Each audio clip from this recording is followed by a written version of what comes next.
You heard her yesterday, which I thought was amazing, but Rachel's going to talk about what she's hearing from all of you as she talks to you. So this morning we have Rachel with What Are You Hearing, Rachel? Aw.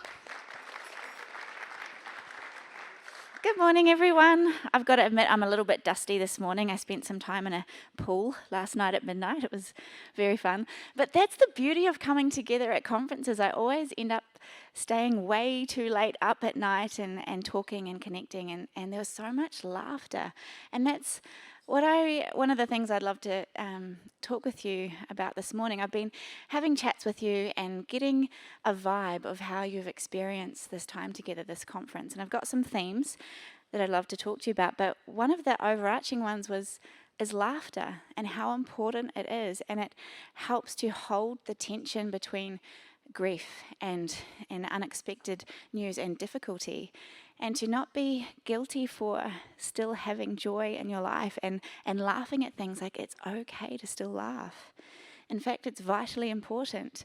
And I was talking to a good friend of mine who, this is a conference that she's been to, but she hasn't been to conference for a number of years, like maybe 17 years ago. And she said it's different now. There's more laughter. It used to be so much sadder. And I think that's really interesting. And just the way that laughter can bring us together, and it can release emotion, and it's just as powerful as tears. You know, it's a building up of energy that needs to come out, and it's okay. So hopefully that's encouraging. It's just something that has been around in this conference as a theme.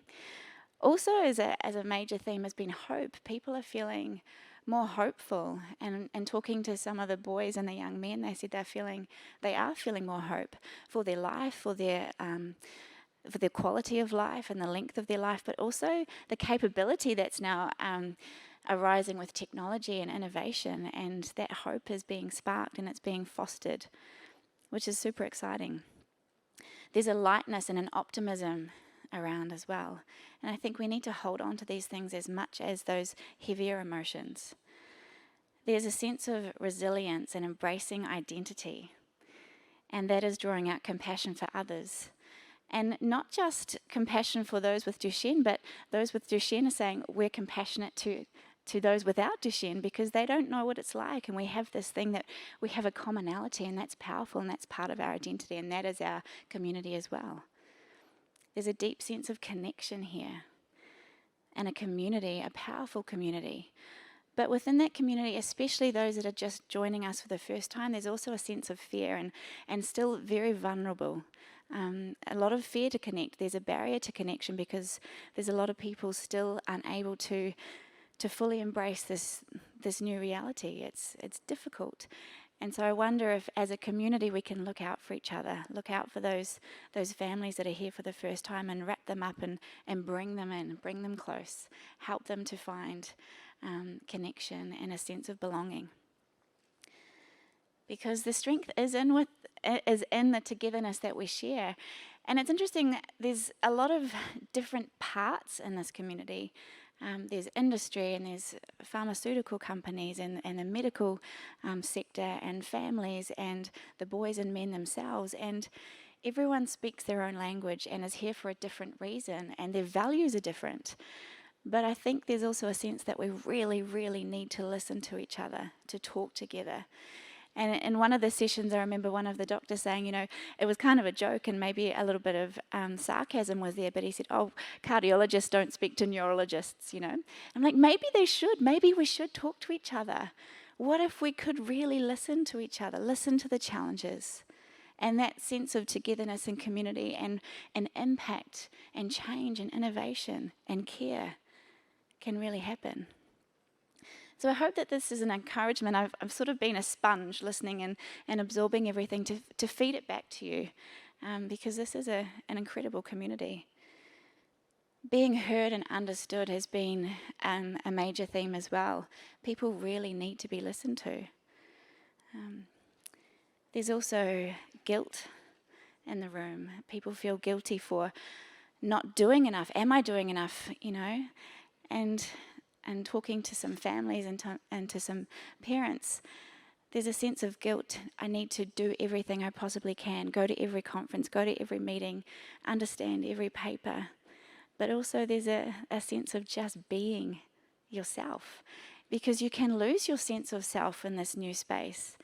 And one thing I remember in my own journey with Evie was trying to hold on to who I was as a person is an incredibly important part of staying whole, I guess, staying connected, staying grounded in your own body and spirit and soul and emotions and your own growth and learning.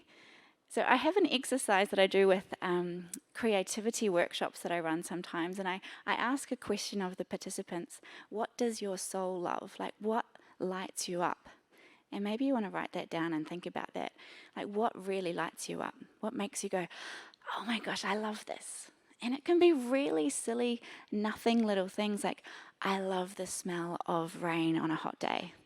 Or I love jumping into bed on clean sheet day, you know, that crisp feeling. Or I love when you just walk into a hotel and it's all perfect. I love the colour turquoise. I love the smell of my cat's head. That's a weird one. But, you know, but what lights you up? What gives you joy? What brings you those sparks? What makes you you? Because if we lose that in amongst all of this, then that's a really hard place to be in. And that's when we lose laughter, we lose connection, we lose hope. So just keep thinking, you know, what does my soul love? And be reminded. It's like, oh yeah, come back to yourself. Come back to your home within yourself. What else have we got here? There's a sense of so much knowledge in the room, but we need to share it. We really do. And I don't know if that means setting some ego aside a little bit. That might sound confronting or challenging, but can we listen to each other? Can we cross industry? Can we really share?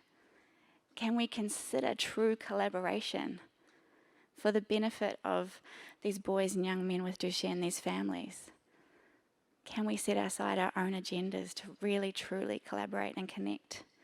To bridge the gaps, to meet those unmet needs.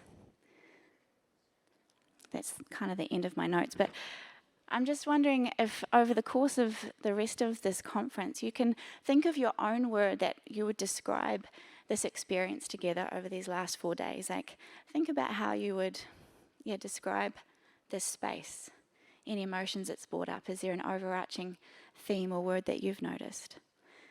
So as we go on today, you're going to hear some amazing things. Incredible speakers, new knowledge, exciting industry news, I'm sure. I just want to thank you so much for having me at this conference. It is such a privilege. I enjoy it immensely. I've loved speaking to you. I've loved meeting with you. I'm here until tomorrow, so please come say hi. I'm going to hand over to you now, Pat. Thank you.